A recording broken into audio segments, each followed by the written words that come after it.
Coragem Revista, voltando e falando aqui com o Dr. Luiz Machado, um ícone da medicina de nossa cidade. Dr. Luiz, parece-me que é o vereador Marcelo Mourão, ex-companheiro nosso aqui do Canal 6, que não sei se entrou com o projeto ou vai entrar com o projeto de que cada posto de saúde tem o horário dos médicos que trabalham lá. O que o senhor acha disso? Olha, já entrou com esse projeto? Como é que é? O que eu estou sabendo é que pelas notícias de televisão e de rádio e jornais, que existe o projeto realmente, né? Mas não foi aprovado ainda? Não, já foi aprovado pela unanimidade, me parece que a unanimidade dos vereadores, e que não sei se o prefeito sancionou ou não essa lei, certo? Mas está lá, é um projeto. A questão é o seguinte: o vereador, ele é o legislador, ele está lá para fazer as leis, mas as leis, quando você faz uma lei, você tem que ver se essa lei não é discriminatória. Eu, por exemplo, não li ainda o conteúdo dessa lei, mas o que eu vi, o que eu conversei, é que a lei ela é exclusivamente para os médicos. Então é uma lei discriminatória. Você não pode fazer, porque quando você constrói uma lei, né, você constrói para atingir a grande maioria do cidadão, para beneficiar classes, né? Isso, para beneficiar a grande maioria, porque você não atinge 100%, não existe isso de você atingir. Seus interesses joga muito interesses ali. Então você tem que fazer uma lei e que é uma lei para todos. Então você não pode fazer uma lei que ela é considerada discriminatória, porque você só coloca o horário do médico. E o que é aquele que trabalha? O odontólogo, o enfermeiro, auxiliar de enfermagem, o agente comunitário, como é que fica? Então, eu não sei se essa lei ela está baseada numa alguma legalidade, mas para mim, leigo que eu sou no assunto, eu acho que a tendência dela é ser uma lei como todas as outras que estão aí, né? Não é cumprida, não vai ser cumprida, porque é uma lei que discrimina a profissão do médico. E eu sempre digo o seguinte: a coisa mais importante na vida do indivíduo é a vida dele, certo? É a vida dele. E você tem que proteger aqueles que realmente trata. Então é uma lei que ela discrimina, e discrimina o bom profissional, aquele que cumpre, aquele que trabalha. Claro que eu não vou aqui em defesa daqueles que não cumprem, mas é uma minoria, e que a responsabilidade é da prefeitura, é da Secretaria de Saúde, e fiscalizar aquele profissional que está recebendo sem cumprir pelo menos a parte daquilo que assumiu, o que deveria assumir. Entendeu? Então, eu, por exemplo, eu tinha dito aqui no início, eu nem me importo com isso aí, não me preocupa, porque eu sou uma pessoa que me dedico, acho que tem muitos colegas, mas tem muitos colegas que dedicam também e que não merecia esse tipo de comportamento, que a hora que faz isso para fiscalizar o médico, ele discrimina e também atinge a questão do nome do profissional, coloca o nome daquele que não merece lá dentro. Mas eu, como tinha dito e repito, e aqui eu estou com razão, e eu vou falar para você, cada um tem o seu livre-arbítrio, as consequências virão mais tarde, ou aqui ou acolá, mas é o livre-arbítrio. O vereador faz a lei que quer, e é o direito dele como legislador fazer a lei, mas para mim, no meu ponto de vista, é uma discriminação para o médico. E às vezes pode ter princípio eleitoreiro, né? Porque na verdade, se a pretensão é fazer o bem à população, então todos fazem o bem, porque o médico sozinho não vai fazer nada, tem que ter um enfermeiro, tem que ter um auxiliar de enfermagem. Uai, como é que só um ali? Mano velho, ninguém dá o que não tem, viu? Ninguém dá o que não tem. Em latim, para ficar mais bonito, já que nós temos uma pleia de teleassinantes de alto nível, nemo dat quod non habet, ninguém dá o que não tem. Doutor Luiz, como médico ginecologista, fala algumas coisas que a mulherada tem que se precaver aí para evitar problemas sérios que principalmente lá, né, naquela região do Cachoeirinha, onde a profilaxia, higiene, essas coisas não são lá assim muito, né, presentes. Hoje eu posso falar, porque eu me constituo hoje um médico generalista, né? Eu sempre digo lá na minha unidade de saúde, na brincadeira, isso aqui na brincadeira, que eu sou o médico do passando mal. Quem está passando mal vai me procurar. Hoje, como médico generalista, e eu como autodidata, que fui... Que era o clínico geral antes, né? O clínico geral. Eu conquistei isso durante meu tempo, através de estudo, na medicina, através de observação, através de relacionamento com outros colegas. Eu fui adquirindo uma bagagem profissional e que me dá hoje condições de eu poder atender. Eu abro a porta hoje, Benê, me entra um recém-nascido de uma semana.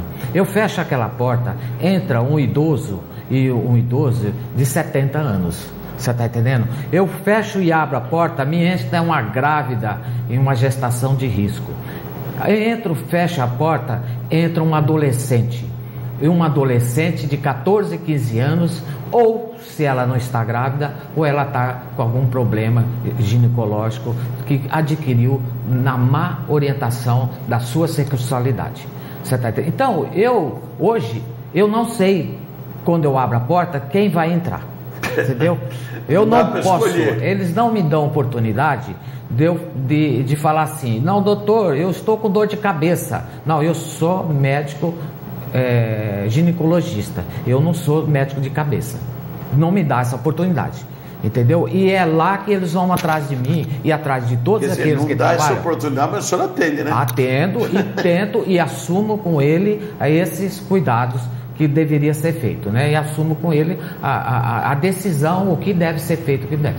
Então, mas hoje a rede pública, ela está preparada hoje para fazer um tratamento e uns cuidados com a mulher muito importante. A mulher, hoje, você tem condições de fazer mamografia, você tem o câncer uterino, né, de colo, que é um dos maiores que afeta a mulher, você tem condições de fazer o preventivo em todos os postos hoje você faz, colposcopia, que é importante você fazer, mamografia, profissionais da mama. Então, a saúde, a gestação de risco, né, aquelas que onde davam índice de mortalidade materna muito alto, hoje você tem a possibilidade de evitar determinados casos, né? A Caro, que se torna-se muito casos de jornais, algum problema que aconteceu no hospital, na maternidade, mas não se fala naquilo que foi resolvido dentro da maternidade, que deveria ir para um óbito, por exemplo, né? Então eu acho que a mulher vai depender muito dela,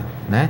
Depende muito dela. Nós temos uma rede de profissionais altamente gabaritados, com o hospital universitário aqui, temos grandes profissionais que vieram para cá, certo? Eu estou satisfeito com a classe médica de hoje em Dourados. E nós não devemos. A saúde pública, nossa. A saúde pública é um problema, vai ser hoje, foi ontem. Doutor Lê, deixa eu ver um negócio que outro dia conversando com uma senhora, eu concordei com ela. Eu não sei qual está pior, se é a saúde pública ou a saúde particular. Porque você com um plano de saúde, você vai lá e tem 70, 80 dias para uma consulta. Eu falei, pô, mas no público está saindo com mais rapidez. E aí, esse negócio de falar que a saúde pública está ruim, a particular também está. E aí, como é que faz? Nós tínhamos... se cair mesmo na particular, quer dizer, sem plano, aí o cara tem que internar outra vez depois que sair, porque a conta é tão grande que o cara leva um sobressalto. A questão da saúde, ela evoluiu tecnologicamente muito, né? Hoje se faz muito saúde com a tecnologia esquecer da mão. É verdade. Você está entendendo? Então é importante o médico rever essas condições, né? Rever, pegar no paciente, tocar o paciente. Tem muitas pessoas que ainda reclamam disso aí, mas esse médico que foi orientado durante até a residência e tal, ele foi orientado durante a vida que às vezes ele entrega para a tecnologia fazer o diagnóstico. Primeiro o diagnóstico é feito na mão. A mão é o tato. É muito importante. Eu conheço, além de você, eu conheço um bom para isso, que é o Takimoto. Não quer dar nada ali. É o médico. Ele faz, depois manda lá, vai fazer lá no aparelho. Chega lá para ele falar, é igualzinho o que deu ali. Então, isso o médico tem que tomar muito cuidado com isso aí. Ele tem uma profissão, que se ele ficar rico com a profissão, parabéns para ele, ficou rico. Mas ele assumiu uma profissão que, felizmente ou infelizmente para aqueles que entendem de outra forma, que é um sacerdócio. Isso. Entendeu? Você não pode cobrar do paciente antes de você no tirador. Não tem como você fazer isso. Você tem tirador para você poder cobrar. Então aquele que tenta cobrar antes, não vai ter sucesso nunca. Então é muito importante, a valorização do médico, a valorização do profissional.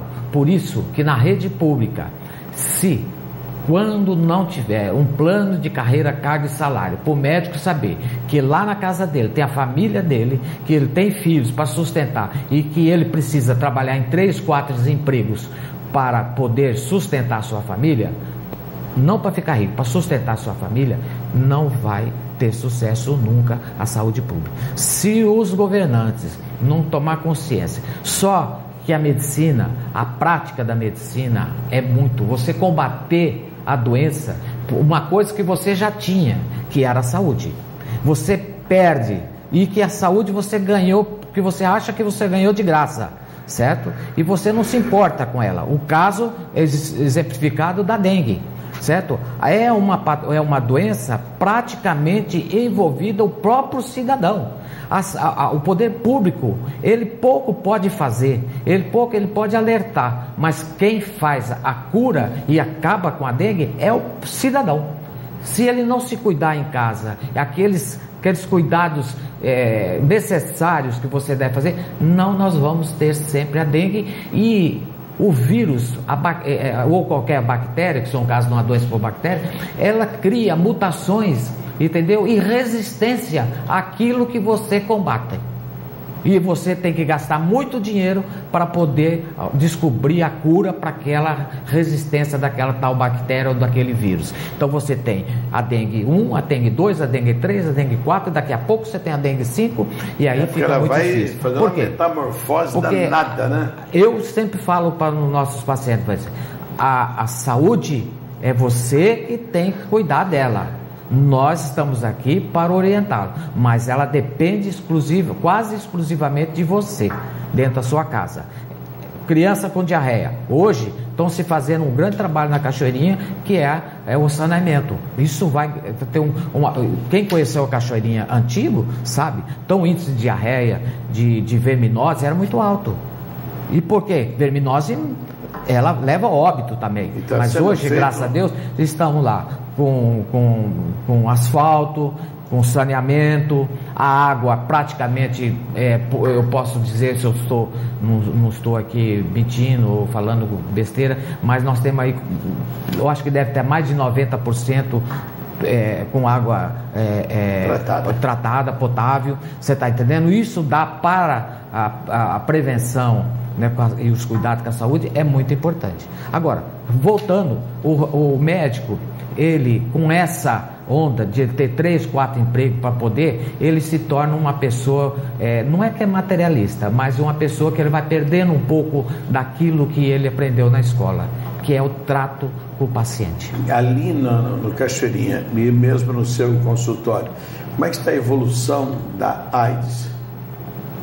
Porque já assustou muito, né? Parece que hoje ela já tanto, hoje, o poder público hoje, ele tem um trabalho muito forte prestado nisso aí de orientação. Você não segura o jovem, a jovem você não segura o relacionamento dela, porque eu estou te falando isso porque eu faço reuniões com as minhas filhas e falo para ela, entendeu? A grande defesa dessas doenças sexualmente transmissíveis é o aprendizado do uso do preservativo. O preservativo entra aí como... Mas o homem ainda, culturalmente, não gosta de usar. Não gosta. Você está entendendo? Não é, porque ele acha que aquele tempo que ele tem de deixar o relacionamento né, e ele tem que colocar o preservativo, ele pode dar uma impotência nele. Então isso também pesa muito, né? E ele tem que aprender, né? Você para, tal, ele tem que aprender, tudo de novo. Ele tem que aprender e acreditar que o relacionamento entre duas pessoas não é só a introdução do pênis, é uma coisa grandiosa, é uma coisa muito importante, é o relacionamento, é o contato. Então, por isso que para você resolver esses problemas e outro, só tem uma saída no meu ponto de vista: educação sexual na grade escolar. Agora, você falar em sexo na escola, como é que você vai falar sexo na escola se você tem um guarda lá na escola que ele também tem que participar? Porque ele não tem que saber que a minha filha vai lá numa aula de sexualidade, não é aprender a fazer sexo, ela vai para uma aula de sexualidade. Vai ser um susto. Então isso custa muito, e as pessoas têm que estar muito bem preparadas, entendeu? Muito bem harmônica com a sua vida sexual, para poder dar orientação para outro. Agora tem uma solução para isso da AIDS e outras doenças sexualmente transmissíveis, né? Tem a sua parceira e só a sua, acabou o problema. Sem dúvida. Não é verdade? Aí não tem porque usar camisinha, nem paletó, nem gravata. Aqui nós estamos falando assim mais da juventude, né? Do relacionamento jovem. Mas eles também poderiam fixar esse número e falar, aqui essa que vai ser a minha mulher e tudo mais. Mas a negada quer festa, né? Falando em homossexuais ou homoafetivos, que agora cada hora tem um nome diferente, o que o senhor acha desse povo que está casando e tal, com direito à lei, que é o que vinha. Eu acho que o direito da pessoa é fazer o que bem entende em quatro paredes. Agora, publicamente, eu já não sou de acordo, não. Pode falar que eu sou atrasado, não sei o quê, beijar em público. Eu acho que não é legal beijar homem e mulher em público. Agora imagina dois homens se beijando, duas mulheres se beijando. Tem coisas que nossas crianças não aprenderam ainda. Espero que não aprendam. Minha opinião, qual é a sua? Não, eu diviso um pouco dessa questão. Nós estamos vivendo um período assim de muita evolução. Ou ela pode ser positiva, como ela pode ser negativa. Por exemplo, né? Negativa. Vamos dar um exemplo aqui politicamente. Todo mundo que lê está vendo nos jornais, na televisão, a Coreia querendo agredir a outra Coreia, soltar bomba atômica. Quer dizer, ela evoluiu, conquistou essa bomba, né? Que eu poderia ter uma conquista dentro da medicina, mas ela quer soltar no outro país. Quer dizer, é negativo isso aí. Então, o relacionamento entre duas pessoas do mesmo sexo, isso já existia há muito tempo. Desde o pré-histórico, da época de 2000 anos atrás, já se falava do relacionamento entre duas pessoas do mesmo sexo, né? Grandes historiadores, grandes guerreiros tinha tendências à homossexualidade. Dizem Alexandre Magno, né? Alexandre, o próprio, como você tem dito, o próprio Alexandre. Outros grandes pintores também iam. O Sócrates também, pela história, que isso aqui não é eu que estou falando, é livros que a gente lê, a família deixava os filhos adolescentes com ele e ele diz que praticava a homossexualidade com esses jovens. Então, isso é uma discussão que vai... Não, eu entendo, Luiz, eu entendo que isso é uma liberdade do nascer do sujeito. O que eu não entendo e não aceito é que seja tornado público. Mesmo você, eu, como heterossexuais, tá beijando a mulher da gente em público, troca de quê? Para quê? Estimular quem? Pô, há um momento especial para isso, há o santuário que nós chamamos de nosso ninho, entendeu? Agora bota dois homens se beijando em público, para quê? Tem um monte no meio do mato, lá no quarto, na sala deles. Para que vai fazer isso em público? Quer dizer, e buscar isso na forma da lei, eu também não sei lá. Deixa eu fazer uma pergunta doida aqui, porque eu até comentei aqui no programa. Ninguém é melhor que você para responder para mim. Eu estive num congresso, entendeu? Inclusive que falava-se em psicopedagogia, etc. e tal, e orientação sexual e tudo mais. Eu ouvi de uma doutora em psicologia e psicopedagogia que o ânus do homem é adaptado ao pênis do homem e não o ânus da mulher adaptado ao pênis do homem. O que você me diz isso aí? Eu até levantei e falei, pô, será que eu ouvi certo? Porque se eu ouvi certo, tem coisa aí que tá estranha, meu. Na Bíblia proíbe-se o homossexualismo e aí de repente Deus fez o homem. Ah, não estou entendendo, estranho. O que você me diz? Diz que a feitura, a fisiologia do ânus do homem é muito mais adaptada ao pênis do homem do que a fisiologia do ânus da mulher. Eu achei aquele estranho demais. Eu não posso dar alguma explicação para isso, assim, mesmo como médico, né? Apesar de fazer uma pós-graduação de sexualidade humana, fica muito difícil porque são estudos que as pessoas apresentam e a gente tem que ver se é baseado em que dados, né? Aonde ele tirou isso aí para poder fazer. Eu posso dizer para você que nenhum dos dois foi adaptado, não é isso? O homem, ele é preocupado com a ereção, preocupadíssimo com a ereção. Nós homens somos preocupadíssimos com a ereção. Não existe sexo para o homem sem o pênis ereto. Tem que ter o pênis ereto. Hoje, com a minha experiência e com uma pós-graduação que eu fiz de sexualidade humana em São Paulo, 2 anos, até porque para poder conversar com as minhas 4 filhas, eu queria aceitar alguns conceitos. Eu fiz essa pós-graduação em São Paulo, na SBRASH, na Sociedade Brasileira de Medicina da Sexualidade. Eu vejo assim, que o homem é envolvido dentro do pênis. O sexo para ele é pênis. A mulher já não. A mulher tem outro pensamento, um relacionamento de sexo, porque não tem pênis. Tanto que a homossexualidade masculina, a feminina, ela é mais duradoura que a masculina. Por quê? Porque não tem a presença do pênis, né? Porque ele pode ser traído por qualquer lado e ninguém gosta de ser traído, né? Então, já diziam os professores, Nelson Vitello, né, Gerson em Belo Horizonte, professores, né, gabaritados, que cada pontinho do corpo de uma mulher é uma zona erógena. É que o homem não tem paciência para descobrir, mas se ele tivesse a paciência para descobrir, ele teria muito mais prazer em tocar e fazer outras coisas no sexo, que a introdução de um pênis na vagina. A ejaculação é tão rápida, né? É poucos segundos que acontece e acaba, entendeu? E essa aí não. Por isso que o relacionamento, Benê, do idoso, aquele que você atravessa a rua e para ver um idoso de mão dadas com a outra idosa, você está entendendo?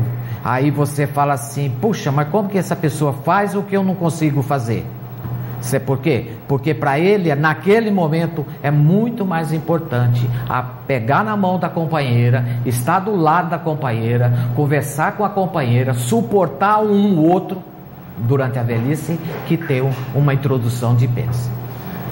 E na verdade a gente percebe nas andanças anteriores da gente, como agora, que a gente via isso na mulher, né? O camarada era bonito, vistoso, tal, mas só sabia fazer isso. E a mulher, o que ela menos queria, é ser depósito de esperma.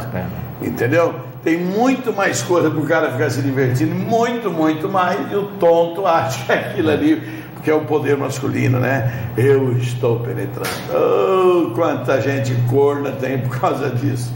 Meu diretor, vamos ver a curiosidade do dia que você reservou para nós, justamente esse dia especial com o nosso Dr. Luiz Machado.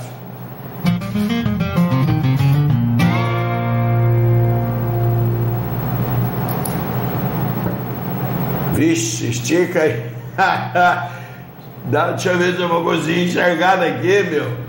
Chefe, ih, caramba, dá um jeitinho de aumentar essas letras. Opa, agora melhorou. Desce um pouco, aí, bom. Chefe, preciso ir no velório da minha sogra. Nem pensar. Primeiro trabalho, depois diversão. Ô, coitadinha da sograiada por aí. Eita, mundo velho. Não posso reclamar das minhas. Olha quantas. Muito bem. Que bom a gente ter tido esse papo tão gostoso. Aliás, história de sogra de moto, né, coitado? Já vi já em para-choque de caminhão. Feliz foi Adão que não teve nem sogra nem caminhão. Mas eu sou feliz com as minhas. Muito bem. Eu quero, diretor Evaldo, mostrar a oração do dia para nós despedirmos-nos, Dr. Luiz Machado.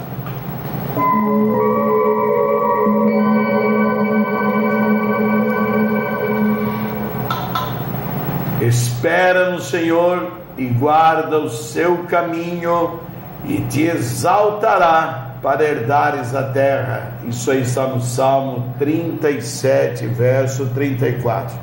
Eu sempre digo aqui que às vezes a pessoa foi procurar no 37 e não achou, porque os salmos são as únicas coisas na Bíblia lá que a gente vê diferente da católica para a Bíblia evangélica. Então vamos repetir: espera no Senhor e guarda o seu caminho e te exaltará para herdares a terra. Salmo 37. Doutor Luiz, não é apenas uma felicidade para mim sua presença aqui, mas eu tenho certeza que todos nós teleassinantes gostariam, como gostaram, de saber um pouco da sua história. Um homem que dedicou-se à medicina, como o juramento de Hipócrates sempre previa: primeiro a saúde e depois o ganho. E pode até não ter tido assim, grandes ganhos financeiros, mas a história sua na cidade permanecerá para muito e muito tempo, e até não como paradigma para os médicos, não, porque muitos estão num caminho totalmente adverso ao seu, que querem ganhar primeiro, mas pouco importa essa medicina que o senhor fez e que vai levar para o outro lado de lá. Se Deus quiser, eu tenho fé nisso e acredito nisso, e eu tenho certeza que se eu estou no caminho errado, eu tenho consciência que estou certo. Então eu quero continuar assim, e é esses ensinamentos e orientação que eu dou àqueles que me rodeiam e àqueles que me procuram, e principalmente para minha família. Eu quero agradecer a você pela oportunidade de vir aqui. Sempre é importante você falar, dar a sua opinião, né? Fazer um pouco da política, né?